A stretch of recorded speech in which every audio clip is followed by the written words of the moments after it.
Welcome, interested students, to the MBA program at California State University, San Bernardino, home of the Coyotes. My name is Patrick Flaherty, lecturer with the Department of Management in the Jack H. Brown College of Business and Public Administration. You have may watched my brief bio video regarding my background and experience. If not, I invite you to do so. If you did, thank you for getting to know me just a bit better. I'm honored to be part of such a prestigious graduate program. My areas of focus in the MBA program is advanced managerial communications and human resources. Today, I want to give you a brief overview of Management 641, Human Resource Management. In years past, human resources was referred to as personnel, simply because of the interaction between the management of a company and its personnel. When people found out that I was in personnel, the comment typically was, "Oh, you're in charge of birthday parties." Unfortunately, this was the attitude and perception of the department. Not much substance, not very important, in an area that costs the company money. A cost center. The most recent attitude towards human resources, or HR, has changed with forward-thinking and profit-minded management. Rather than viewing the function as a cost center or the first department to reduce when cost saving, it is viewed as a strategic partner with other key functions at the company. We are now invited to sit at the table when formulating company goals and objectives. Well, in most cases. You might ask, how is HR viewed as a profit center?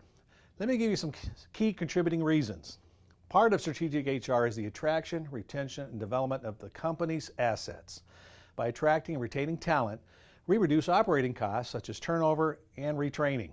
This cuts hiring costs because we keep our talent and reduces our unemployment tax liability for the same reason. It should also keep our productivity at the same or higher level because we have our A and B players continuing to do the job and not having replacement players. Reduced costs add to the bottom line. We are adding profitability. Some other factors that add to the overall profitability of the firm is the competitive benefits package.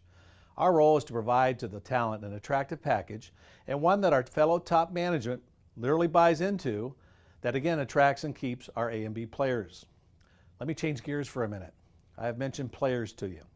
What I'm referring to, Jack Welch, the ex-CEO for General Electric, subscribed to a process that turned the struggling company around into a very profitable and efficient organization. He did this by classifying his employees into A, B, or C players. What does an organization want in terms of talent? A players. What will a company hire? A variety of A, Bs, or Cs, but we typically will settle for a C. Evaluating your employees in terms of skill set, contributions to the organization, a fit in terms of aligning themselves with the goals and objectives, and of course, the culture. A players will always be an A player for the most part. Occasionally, they may slip, unclear job roles, management direction, a bad day at the office or home, but the majority of the time, an A player is an A player. You don't need to spend a great deal of time with them because they are self-motivated and driven. Recognizing them in most cases will provide the continued drive. We want A players. However, not everyone can be an A player. There is always top performers, and then there are not.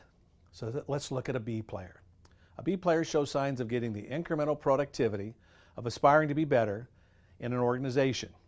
A B player is just above average, but again, has the potential in the areas mentioned to be better. We will take a B player. A C player is a weak link. In most cases, I will clarify that later. A C player just does the minimal or might meet some form of expectations.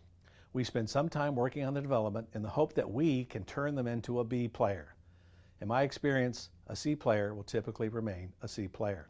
There are exceptions. So again, let me ask you, what players do we want in our organization? A's and B's.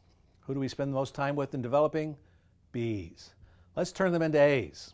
Again, they have demonstrated potential, a willingness to develop. So what do we do with the C's?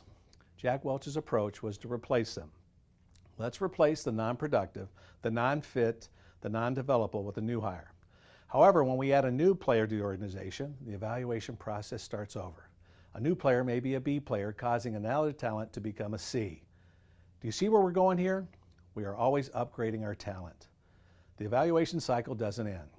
We need to maintain the competitive edge. One final question. Can we keep a C player? My position is that we can. What? What am I talking about after presenting an upgrade strategy?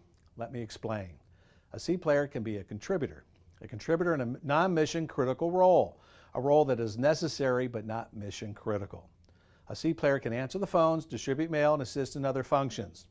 Putting a B player, I won't mention the A, in these positions will cause us grief. Grief being turnover, job dissatisfaction. C players can and should exist in, again, non-mission critical assignments. Let's get back to the retain aspect role of HR. Oh no, we've run out of time. I'm so sorry to just give you a portion of the carrot. I would invite you to join the prestigious MBA program at CSUSB.